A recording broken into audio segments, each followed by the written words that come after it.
सदर गोष्ट माननीय मुख्यमंत्र्यांच्या लगेच एसएमएसद्वारे कानावर लागते. त्या ठिकाणी मुख्यमंत्र्यांना याचं कामगिरी मी लगेच पोचवण्याचं काम आहे. गडकरी साहेबांच्या पीएशी बोललो, कारण मी 2.5 तास फक्त एका इंदापूरला होतो. मला यायला लेट त्याच्यात फक्त इंदापूर एवढा मी पॅनिक झालो होतो. तर लोकांना नेहमी हा अनुभव त्रास 100% होत असणार. आणि तुमच्या मार्फत मी सांगतो की मी स्वतः पाठपुरावा करेल आणि लवकरच. कारण शेवटी स्वतःच जेव्हा जळतं तेव्हा कळतं.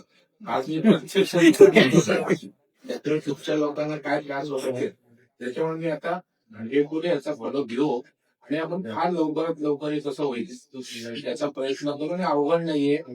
गडकरी साहेब तिकडे आहेत, बांधकाम म्हणजे आपले शिक्षण आपले चांगले संबंध आहेत. त्याच्यामुळे त्यांना जेवढं आपल्याला माहितीनं काम करायला सांगायला लागेल तेवढं आपण. माझ्या चॅनलला सबस्क्राईब करा आणि बेल आयकॉन दाबा, जेणेकरून तुम्हाला माझे नवीन व्हिडिओ मिळतील.